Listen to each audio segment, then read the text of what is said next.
Best of r/Tales from Retail episode 18. I worked at a beauty store, and one day was the worst of them all. There was 6 people working and boss. One day, boss was on vacations and someone from other store couldn't help that week. 3 of employees was sick, 2 of them was new. And me who knows everything, but has just a little more experience, so I could fill the papers and close the store but couldn't do any product orders. So that day was the worst. I was exhausted after always fixing one of the new girl mistakes, filling papers and constantly checking on people, help them, ask if they need anything and act. After 5 minutes break, I come in and see an old lady. She speaks Russian. None of those 2 employees can help her, because they don't talk Russian. Imagine all of this conversation is in Russian. Oh well, hello, do you have this brand of sun cream? Me, good evening. I'm sorry but we have other brands. Oh well, how you don't have it? She's getting angry. Show me, where is this brand? Me, there's shampoos, there's face creams, there's body creams. I'm showing every product of this brand to the lady. Oh well, no, I need this brand sun cream. Where is it? Me, I'm sorry, but we don't have it. Maybe other bigger stores has this sun cream. And this goes on and on. After I'm literally drained out. Me, I don't understand, what do you want? Oh well, so why are you speaking if you don't understand? In my fkin language. I was so pissed at her. I took 30 minutes to explain her how we don't have this product in her language, knowing fully well what does she want, and talking to her almost perfectly in Russian. Imagine my face when she blurred this out. I told her to go whatever she wants. If you speak Russian, I Cyrillic letter N. Get lost from my eyesight and don't bring her ass to our store ever again. I'm really surprised that boss didn't heard about this incident and didn't fired me. English is my second language. Feel free to correct me. Thank you. Next. This just happened yesterday. I work for a company that does many things, one of which is printing passport photos. A customer came in on Tuesday to have her picture taken for her passport. I take her picture for her, try showing it to her. She says as long as it won't be declined, she doesn't care what it looks like. So I go print it up, measure it, as passport photos require very strict guidelines, and go ring her up. As we hand the photo to her, then she gets weird and cares about what it looks like. My co-worker tries to comfort her, saying it looks really good for a passport photo. You can't smile for passport photos. She finally gives in and was fine with it. The next day, she calls us up and wants a refund because it was rejected. It couldn't have been rejected that quickly, since she would have had time to mail in her application, and processing times for passports are much slower than that. In other words, impossible. So she comes into the store, shows the photo to us, and, as it turns out, it wasn't even the same photo. She brought in a photo that was dark. She was smiling. Again, original photo, no smiling. And her hair was styled differently. She wants me to learn from my error. When she was confronted on the fact that this obviously a different photo, with evidence from our digital camera, she doubles down and fights even harder. She ended up getting her refund just to get her to shut up and leave, but it was super frustrating just the same. Hard to believe there are such persistent liars in this field sometimes. Thank you. Next. I felt like sharing another old story from the shop I used to work. I don't think I've ever been quite as lost for words as I was here. It was one of those situations that's so bizarre you don't really have any idea how to respond, but calm enough that you don't end up relying on adrenaline to form your responses for you. And while I was used to customers treating me as inferior to them, this was probably the most blatant anyone had ever been about assuming I was incompetent. So for context, I worked in a music shop, mostly selling sheet music, but we had some instruments too, mostly student/starter ones, and most of these instruments were guitars. I'm not a guitarist, I'm a classical musician and mostly play bowstring instruments, so I was always pretty excited on the rare chance someone came in looking for a violin and I got to help with the thing I actually knew about.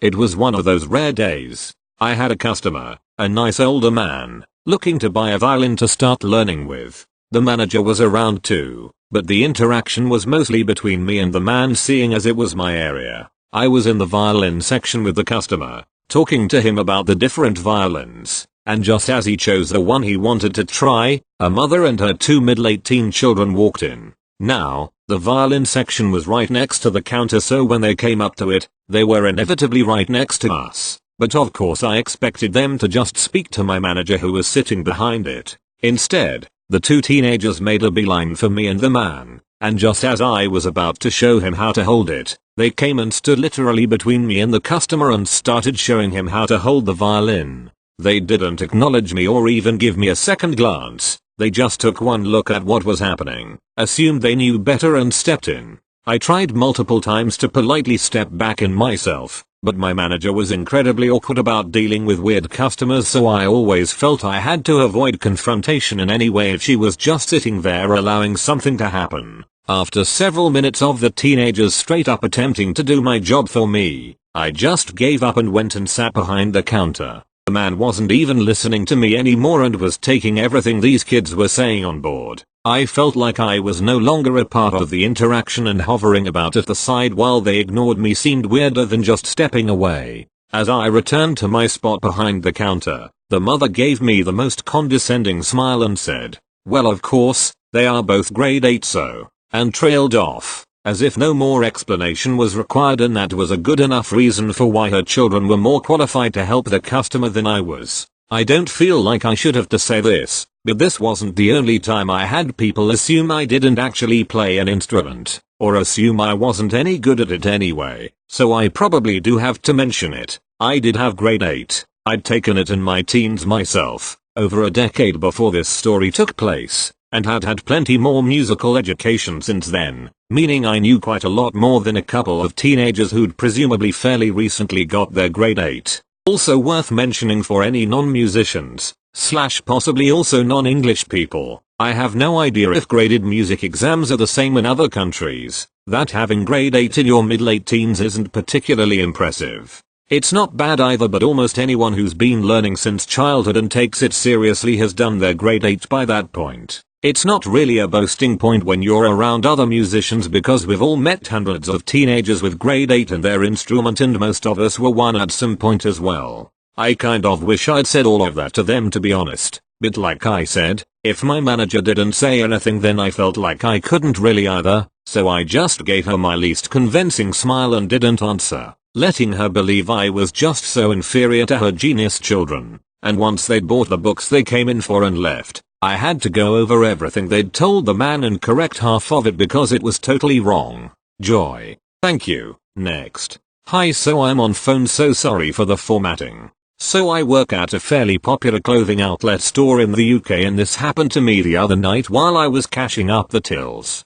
People in the story me equals well me ac equals annoying customer. Phone rings. AC. Hi, I heard your policy or returns or exchanges changed recently. Is there any way I can return my jacket without a receipt? Me. Unfortunately, without the receipt we cannot exchange or give a refund. I'm sorry about that. AC. Well, no one told me this when I purchased it. Me. When did you purchase the jacket? AC. About 3 weeks ago. Me. Well, I'm sorry about that. The policy changed on the 1st and we've had the sign saying it'll be changing up by the till for about 4 weeks, and we try to tell all our customers that it was changing. AC. Well, this jacket doesn't fit. Can I speak to your manager? Me. Give me a moment. At this point I had the phone over to my manager and hear her giving the same talk for about a minute, at which point I hear my manager say she may be able to do it if customer remembers the date, time and what card she purchased it with. After the call my manager gives me this look of thank fuck that's over, and we both just sort of laugh at how long that took, then went back to cashing up the final till.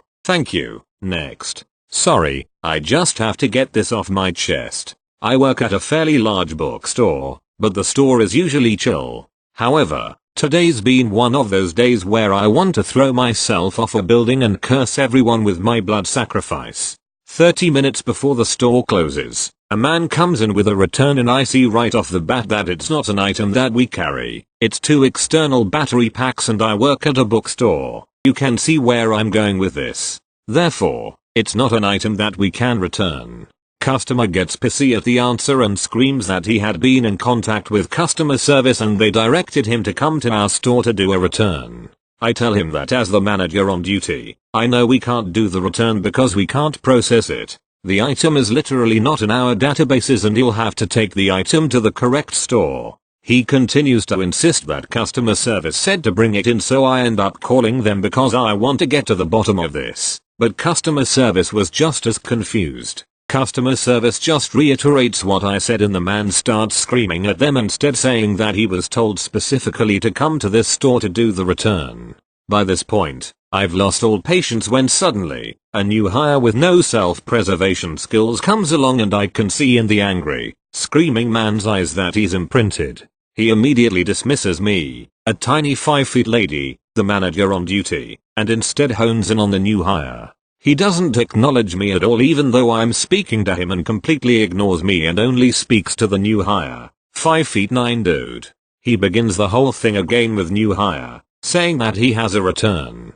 New hire is understandably confused and tells him what everyone's already told him. Screaming man changes course after that and demands new hire to give him a free item, something worth about $30, and then to just throw $20 in there as well for my troubles, as if we're making him some sort of care package. My ears did a double take at that.